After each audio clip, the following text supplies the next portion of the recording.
The wind over the broken spine of the high plains had a name, but no man living dared speak it. It was a sculptor of sorrows, carving the granite faces of the ridges into scowls and stripping the life from anything that stood too tall or too proud. Elias knew its voice. It was the same hollow sound that had lived behind his own ribs for a decade, a ghost of a gale that promised only endings. He was tracking a ghost of his own, a memory of a buck grand and silent that had passed this way a season ago. But the snow, which had begun as a whisper of lace against the gray wool of the sky, was now a snarling beast. It fell not in flakes but in sheets, a white erasure of the world. He pulled the collar of his sheepskin coat tighter, the worn leather smelling of wood smoke, solitude, and the faint, metallic tang of regret. It was on the lip of the Chokecherry Creek Gorge that he found her. The place itself was a wound on the land, a gash of rock and ice where the water ran black and fast in the thaw but was now choked with a frozen, blue-white tongue. This ridge, this specific curve of earth, was a place he avoided. It held a memory of smoke so thick it had blotted out the sun at midday, the copper-sweet smell of blood steaming in the cold, and the sound of women screaming a language he did not understand but whose meaning was as clear as a saber's edge. He had been younger then, clad in Union blue, his face clean-shaven, and his soul not yet eroded. He saw the splash of color first, a defiant crimson against the overwhelming white, a smear of it on the snow leading to a small huddled shape, tucked into the lee of a wind-scoured boulder. He thought it was a wolf, felled by a hunter or the cold. But wolves did not wear beaded doeskin. Elias approached slowly, his rifle held loose in his grip, his feet crunching a rhythm of dread on the fresh powder. The shape did not move. It was a girl, her face turned away from the wind, her body curled into a fragile question mark against the stone. She looked no older than 14 winters, though the harshness of this land aged its children quickly. Her black hair was a tangled mat of snow and ice, fanned out like a raven's broken wing. One leg was twisted at an angle that spoke of a fall, a bad one, and the crimson in the snow bloomed from a gash on her temple, stark and terrible. He knelt, the cold biting through the patched knees of his trousers. He reached out a gloved hand, hesitating a breath away from her shoulder. To touch her was to invite a reckoning he had spent 10 years trying to outrun. To leave her was a sin his already burdened soul could not possibly bear. The land watched, silent and judging. The wind held its breath. He chose.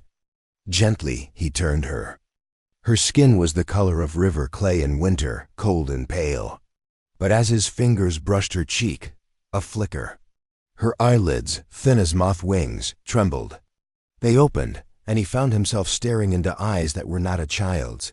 They were ancient, dark, and deep, holding not fear, but a weary, bottomless sorrow. They were the eyes of a people who had seen the world end and had been forced to keep living. Her lips, cracked and blue, parted. A single word, a puff of vapor in the biting air, escaped. It was not a name he knew, yet he felt its weight, its sacredness. It sounded like a prayer or a curse, a name not meant for his ears, for the ears of a Vihoe, a white man. Then her eyes rolled back, and the stillness returned, heavier this time. He looked up. Circling high above, a single hawk rode the currents of the storm, its cry a thin, sharp note that pierced the suffocating silence. It was a cry of witness, a cry of judgment. Elias gathered her into his arms. She was lighter than a sack of feed, a bundle of fragile bones and immense history. As he stood, his own aches forgotten, he saw what she had been clutching in her hand, now resting against his chest. A soldier's brass button, tarnished and green with age. He recognized the eagle insignia. It was from a cavalry jacket, his cavalry jacket, the one he had buried at the bottom of his trunk, a relic of the man he had murdered to become the man he was now. He turned his back on the gorge and the ghost that haunted it and began the long, slow walk back to his cabin, carrying the single, living piece of a past he thought he had escaped. The snow fell harder, burying his tracks behind him, burying the world. His cabin was less a home than a purgatory. 2 rooms built of sweat-felled pine, chinked with mud and moss against the relentless wind. It smelled of solitude. The hearth was the only source of warmth, its fire a flickering, hungry thing that cast dancing shadows on the rough-hewn walls. Those shadows were his only company. He laid her on his own cot, a simple frame of wood and rope strung with a straw stuffed mattress. Her breathing was a shallow, ragged whisper, a counterpoint to the howling gale outside. He worked with a grim, practiced efficiency. He cut away the frozen doeskin of her trouser leg to reveal the break, a clean, brutal snap of the tibia. Her skin was marbled with cold. He stripped off his gloves and felt the gash on her temple. It was deep, bleeding sluggishly. He worked in a silence that was louder than any scream. He was a man of few words, but now his thoughts were a deafening chorus of accusation. Each touch was a violation. Each act of care was a hypocrisy. He was tending the wounds of a child from the very people he had helped to shatter. The Tsitsistas, the people, as they called themselves. The Cheyenne. He remembered the name from the boasts of the other soldiers, spoken like a slur. As he cleansed the cut on her head with boiled water and a clean rag, he saw it. Under the blood and grime, just at her hairline, was a series of small, precise ritual scars. Faint, white lines that spoke of mourning, of losses so profound they had to be carved into the skin to be honored. He felt a phantom ache in his own flesh. He set the bone in her leg with a brutal swiftness, his jaw tight. He did not have the luxury of gentleness. He had only what was necessary. She cried out in her delirium, a thin, animal sound of pure pain that sliced through him. He bound the leg with splints made from floorboards and strips torn from his cleanest shirt. For 2 days, she did not wake. She burned with a fever that left her skin dry and hot to the touch. He spooned broth, made from the last of his salted meat, between her lips. Most of it dribbled down her chin. He sat by the fire, watching her, the brass button sitting on the mantelpiece like a judge's gavel. It stared at him, a round, unblinking eye of polished shame. He was no hero. He was a coward. He remembered the day on the Chokecherry Creek. They called it something else then, some general's name he'd forced himself to forget. He remembered Colonel Chivington's words before the charge, "Nits make lice." He remembered the smell of gunpowder and burning lodges. He remembered seeing a woman, clutching a baby, cut down not 10 feet from him. He had not fired his carbine. He had sat on his horse, frozen, his refusal to kill an act not of courage but of paralysis. His silence had been his complicity. He had been cast out not for refusing an order, but for the look in his eyes afterward, the look of a man who had seen hell and knew his own place in it. They didn't want a living conscience riding among them. The girl, in her fevered sleep, embodied that day. She was the child of the woman he had watched die. She was the ghost of every promise broken, every treaty torn. He and she, under one roof, were 2 different kinds of wounds. He was the wound that festers with guilt. She was the wound that bleeds with memory. On the 3rd night, the fever broke. He woke to a change in the silence.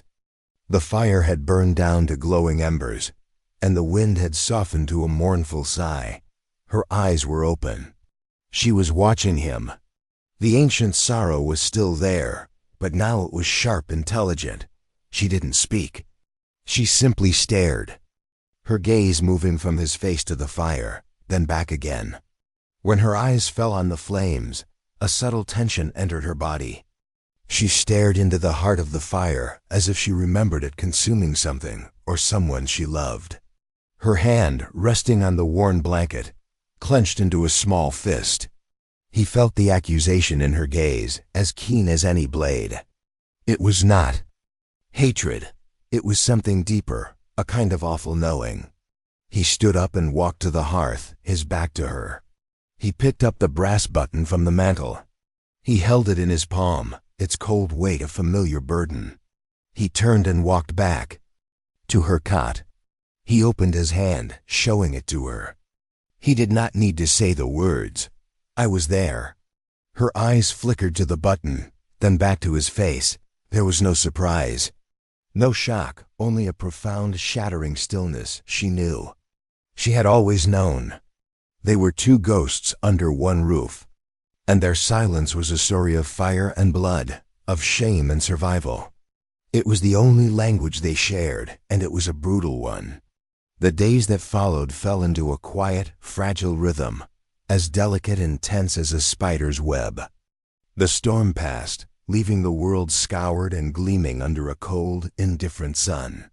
Elias hunted, setting snares for rabbits, his movements economical and grim. He brought back his meager catches and made stew, the smell filling the small cabin with a scent of survival. He nursed her with a tenderness that surprised him.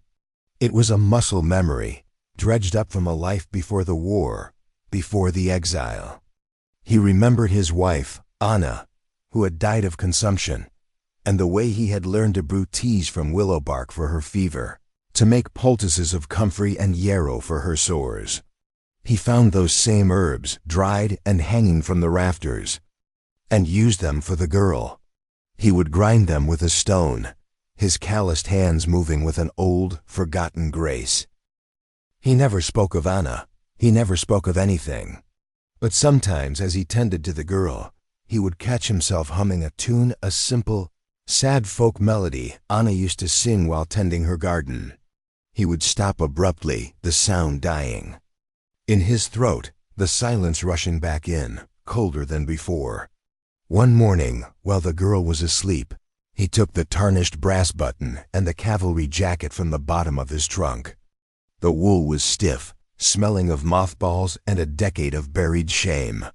He carried them outside, far from the cabin, and dug a deep hole in the frozen earth. He buried them without ceremony, an act not of absolution, but of containment. He was burying a part of himself, but he knew roots could grow even in frozen ground. The girl, whom he thought of only as the girl because a name felt like a claim he had no right to make, began to heal. The color returned to her cheeks. She could sit up, her splinted leg propped on a stool, but she remained silent. Her voice was a locked room to which he had no key. Her communication came in a different form.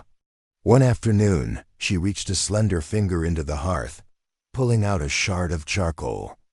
On the smooth, swept stone of the hearth, she began to draw. Her lines were spare but certain. She drew a horse, its head bowed in grief. She drew a river, but its currents were made of falling stars. She drew a circle, and inside it, a single broken feather. Elias watched, mesmerized. It was not a child's idle sketching. It was a language, a story, a vision. He did not understand the grammar, but he felt the meaning loss, a journey, a sacred purpose.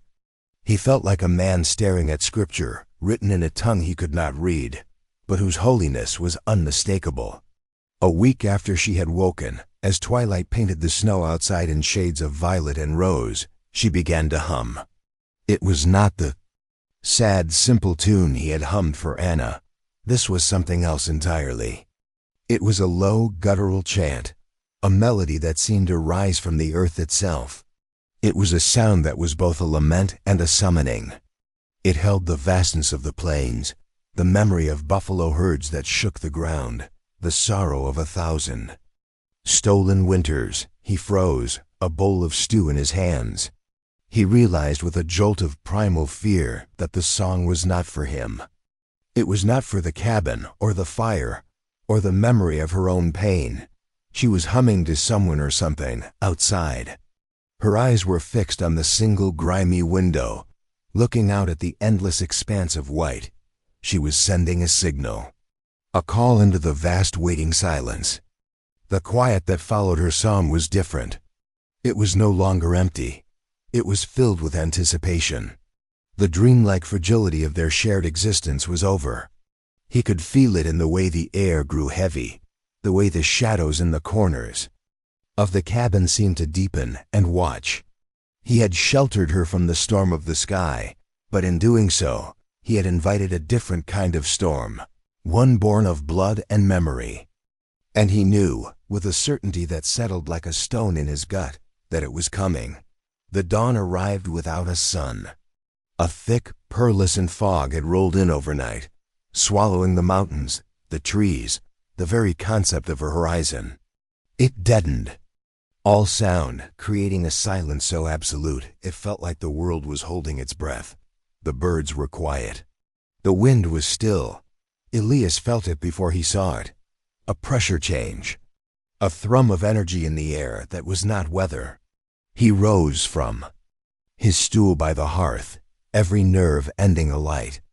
The girl was already awake, sitting perfectly still on the cot, her dark eyes fixed on the cabin door.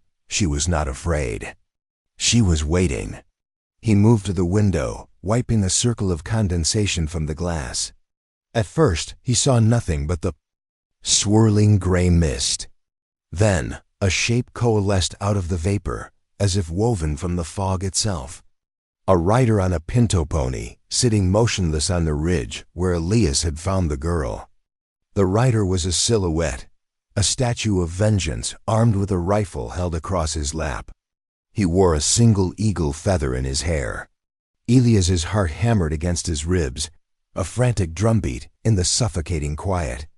Then another shape appeared, next to the first, and another, and another. They did not ride into view, they simply were.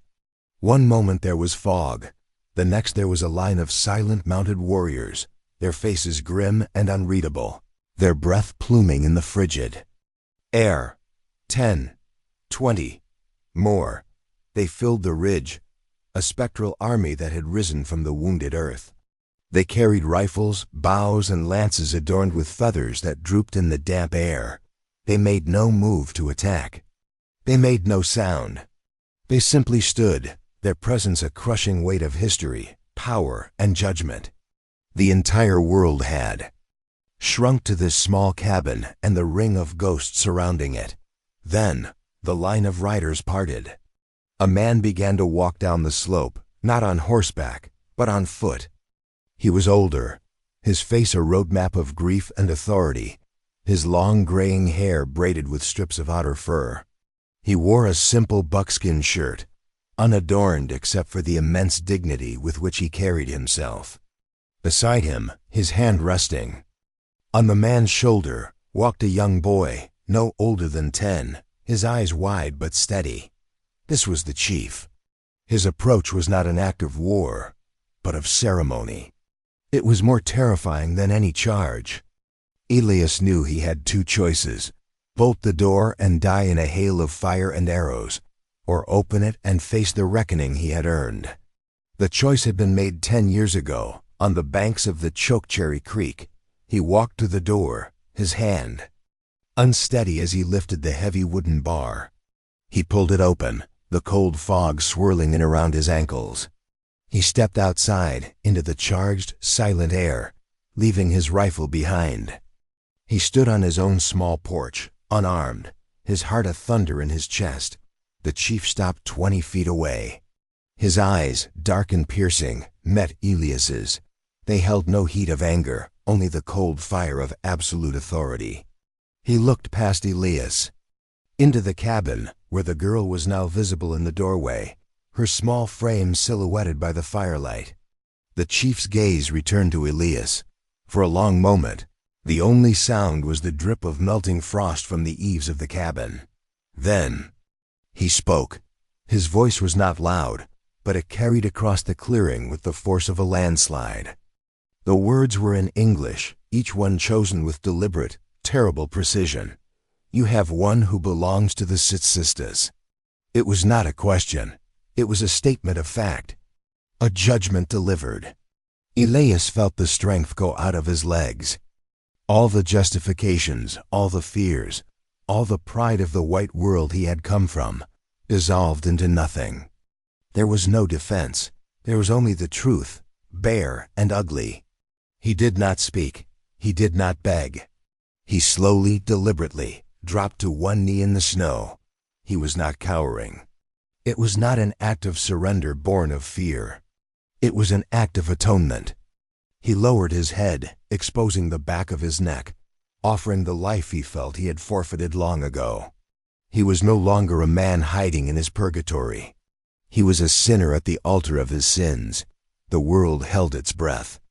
The warriors on the ridge were stone. The chief was stone, and then a small sound. The soft scuff of a moccasin on the wooden porch behind him. He felt a presence at his back, a warmth in the biting cold. A small, gentle hand, scarred and slender, came to rest on his bowed head. The girl, she did not push him down. She did not pull him up. Her hand simply rested there, a shocking, impossible benediction, a shield. The hand on his head was a brand. It burned not with heat, but with a grace so profound it was painful. Elias remained kneeling, the snow seeping through his trousers, his world narrowed to that single point of contact. He could feel the eyes of every warrior on him, a physical weight. The chief, whose name he would learn, was Moheno Black. Coyote took another step forward.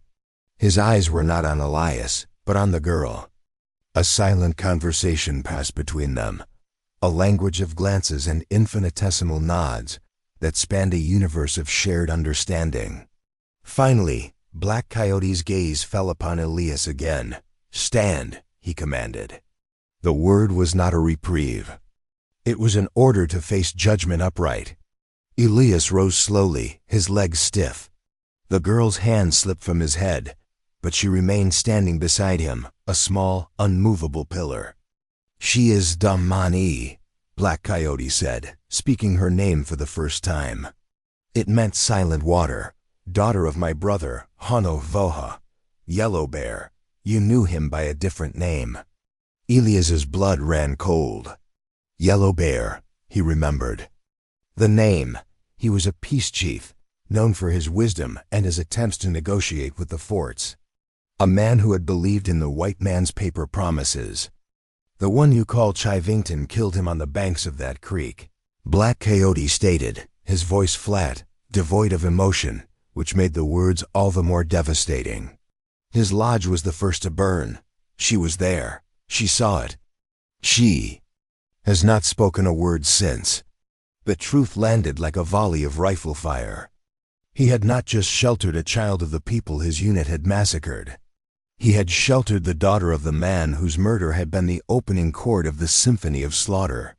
The cosmic cruelty of it, the sheer impossible weight of it, threatened to buckle his knees again. "Where were you?" Black Coyote asked, his voice dropping to a near whisper, "when the water of that creek ran red with the blood of our children?" This was the question, the one that had echoed in the hollows of his soul for 10 years. He could lie. He could say he was miles away, a different man, uninvolved. But in the face of the chief's implacable dignity, in the presence of the silent girl, a lie was a cowardice too great to bear. He met Black Coyote's eyes. "I was there," he said, his own voice hoarse, broken. "I wore the blue coat. I rode with them. I held a carbine in my hands." He took a ragged breath. "I did not fire, but my silence was a weapon. My silence helped kill your brother. My silence helped burn your homes." He looked at Tammani, at the impossible sorrow in her eyes. "My silence made me a murderer." He expected rage, a cry for his death. He expected the warriors on the ridge to descend upon him. Instead, there was only that profound, terrible silence. Black Coyote stared at him, his gaze seeming to strip away skin and bone, looking directly into the rotted heart of his shame. "You speak the truth," he said, not with approval, but with weary acknowledgement. "A bitter truth is better than a sweet lie." He then revealed the first twist of the knife, the turn of fate that was beyond Elias's comprehension. After The burning, as she lay hidden beneath her dead mother, Taman was given a vision. She saw a man in a blue coat, his eyes haunted not by the thrill of the kill, but by the ghost of it. She saw this man standing between her and a great white storm. We thought it was a fever dream, a child's broken mind trying to make sense of the horror, but she held on to it. When she fled our winter camp 2 weeks ago, driven by a sorrow we could no longer contain, we thought she was lost to us, gone to join the spirits. We tracked her to the gorge, we found her tracks, and yours. We came not for war. He paused, letting the words hang in the frozen air. We came to see if the ghost of her vision was real. Elias felt the ground shift beneath him. He had not found her by chance. He had not been the agent of his own small, pathetic act of redemption. He had been a destination, a piece in a puzzle whose design was far older and more sacred than he could ever imagine. He had not saved her. In her own silent way, through a vision born of unimaginable trauma, she had summoned him. They did not take him prisoner. They did not bind his hands. Black Coyote simply turned and began walking back up the slope. It was an unspoken command. Follow. Elias looked at Tamane. She gave a small, almost imperceptible nod. He fell into step behind the chief, with Tamani walking beside him. The warriors on the ridge parted for them like a river around a stone, their faces still grim, still judging. They were not welcoming him. They were escorting him to the final act of his reckoning. As he walked, he felt a strange sense of peace settle over him. The hiding was over. The running was done. He was walking toward the fire, and for the first time in a decade, he felt he was walking in the right direction. The Cheyenne camp was a living thing, nestled in a hidden valley protected from the wind. It was a circle of hide lodges, smoke curling from their peaks, the smell of pine smoke, roasting meat, and tanning hides hanging in the air. It was a world Elias had only ever seen from a distance, through the scope of a rifle or the haze of battle smoke. To walk into it was to cross a threshold into another reality. Faces peered from lodge flaps as they passed women, old men, children with wide, curious eyes. Their expressions were not of hatred, but of a deep, solemn curiosity. He was an anomaly, a ghost from the enemy world walking in their midst, escorted by their chief. They led him to the center of the camp, where a large fire had been built, its flames leaping high into the gray sky, spitting sparks that vanished into the fog. The entire village gathered, forming a wide, silent circle. The drums began. It was a single drum at first, its beat slow and deliberate, like the heartbeat of the earth. Then another joined, and another, until the air vibrated with a rhythm that was both ancient and immediate. It bypassed his ears and went straight to his bones. Elias stood before the fire, Black Coyote on one side, Tomei on the other. He watched the flames, and he believed he knew what was coming. This was to be his judgment. A trial by fire. A payment in blood for the blood that was on his soul. He braced himself for the pain, for the end. He felt he deserved it. He looked at the fire and saw not an execution, but a long overdue consummation of his guilt. Then 2 women emerged from a large painted lodge. They were elders, their faces like beautiful, cracked pottery, their eyes holding the wisdom of generations. They approached Tamani. They carried with them a dress of the purest, softest white doeskin, intricately decorated with porcupine quills and painted symbols he did not recognize. They began to remove her tattered, dirty clothes and dress her in the ceremonial garment. A panic seized Elias. He thought it was a funeral rite, a purification before a sacrifice. They were preparing her for death, and he, the man who had failed to save her mother, was being forced to watch. He took a step forward, his voice a choked cry. No, if a life is owed for what happened at the creek, take mine. Let her live, please. He reached out, intending to stop them, to throw himself between her and the fire. But Black Coyote's hand shot out and gripped his arm, his strength startling. "Be still, Viho," he said, his voice stern but not angry. "You see with white eyes. You do not understand what you are watching." The women finished dressing to Hamani. She looked like a princess from a forgotten age, a spirit of the snow and the fire. She walked toward the flames, her limp barely noticeable, her head held high. Elias's heart broke. He had failed again. But she did not step into the fire. She stopped before it, turning to face the assembled people, her small form radiating an impossible power. The drums grew louder, faster. Black Coyote began to chant, his voice rising above the drums, telling the story. He spoke in the fluid, musical tongue of the Tsitsistas, but Elias understood. He could feel the meaning in the cadence, in the gestures, in the reactions of the crowd. He heard the names Yellow Bear and Chokecherry Creek. He heard the story of the vision, of the white storm, of the haunted soldier.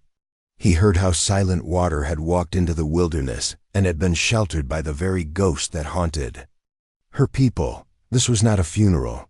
Black Coyote's chant softened. He looked at Elias. "She survived the massacre," he translated, his voice ringing with reverence. "And she survived the storm of the white man's world. She was protected, not by our medicine, but by a spirit's vision. This is a powerful sign. Her life begins anew today. This is not a death rite, it is a naming." The drums stopped. A profound silence fell over the circle, broken only by the crackling of the fire. Tamani took a step toward Elias. She looked up at him, and for the first time since he had found her, her lips parted to form a word meant for him. It was a name, Nakan Eva. The word was soft, but it landed with the force of a mountain. Black Coyote leaned closer to him, his voice a low whisper in his ear. "She has given you your name," he said. "He who carries the silence. It is not the silence of the coward who refused to speak out. It is the silence of the land that witnessed the crime. The silence of the grave that holds the dead. The silence of the man who listens instead of speaks. It is a great burden and a great honor." Me reached out and took his hand. Her fingers were warm. She led him forward to stand beside her, facing the fire together. The drums started again, a slow, steady, powerful beat. Not a beat of war, but of creation. He was not being punished with death. He was being punished with life, with a new name, a new purpose. He had begged for punishment, for an end to his torment. And in a moment of irrational, incomprehensible mercy, they had given him not peace, but a role. A burden he would have to carry for the rest of his days. It was a sentence far heavier and far more sacred than a simple death. He did not leave. To vanish back into the white world was impossible. Now, it would be a betrayal of the name he had been given, a desecration of the fragile, powerful thing they had built in the heart of the fire. But he did not become one of the Tsitsistas either. He could never wear their skin, speak their language with a native tongue, or truly comprehend the depths of the history that flowed in their blood. Instead, he became a bridge, a guardian, Nakan Eva. He moved his few possessions from the purgatory cabin to a small, isolated lodge they helped him build on the edge of their valley. It was a place that looked both inward toward the circle of the village and outward toward the white world he had left behind. He was his sentinel, a man who lived on the precipice between two histories, two sorrows. His penance was not a single act of payment, but a lifetime of bearing witness. He learned the rhythms of their lives, the names of the constellations in their sky, the stories of the trickster Viho. He learned to listen, truly listen to the whisper of the wind in the pines, to the murmur of the creek, to the long, eloquent silences of the elders. He rarely spoke, and when he did, his words were few and carefully chosen. He carried his silence not as a void, but as a vessel, filled with the weight of all he had seen and all he had failed to do. Mani, silent water, began to speak. Again, her voice, when it finally returned, was soft and clear, like the creek she was named for. She did not speak of the fire or the blood of her past, but she did not need to. Her survival was its own story. She became his teacher, showing him which roots healed and which poisoned, how to read the clouds, how to walk without leaving a trace. There was no romance between them in the way his former world would have understood it. It was a bond deeper than that, forged in trauma and sealed by a shared, sacred responsibility. He was the guardian of her survival, and she was the keeper of his redeemed soul. He aged. The lines on his face deepened, carved not by regret, but by the wind and the sun and the patient passage of seasons. His hair grew long and gray, and he wore it braided, not in their style, but in his own simple way. He was a permanent fixture, a strange and revered landmark, the white man who belonged to the people not by blood, but by a covenant of atonement. Years later, when a new threat came, not soldiers this time, but surveyors with their chains and their maps, eager to carve the sacred land into squares of private ownership, he was the one who met them. He stood before them, a tall, silent figure, his eyes holding a history they could not comprehend. He spoke their own language to them, but with the authority of the mountains at his back. He told them of treaties they had never read, of promises made by their grandfathers, of the blood that had consecrated this ground. He did not threaten them with violence, but with the unbearable weight of the truth.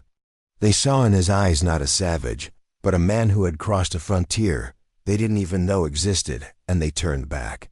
He died not in a battle, but in his sleep, in the heart of a deep winter, his work done. They buried him on the ridge overlooking Chokecherry Creek, the place where he had found Damani, the site of his shame and his salvation. They wrapped him in a buffalo robe and placed a single eagle feather in his hand.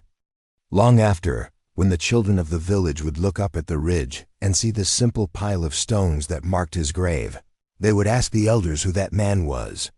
And an old woman, her face a beautiful map of wrinkles, her eyes holding the memory of a silent girl saved from a storm, would whisper the story. She would end it the same way every time, her voice filled with a quiet, enduring awe, her words etched on the canyon walls of their history. He was not Kaneva. He gave what the others never did, time and blood and silence.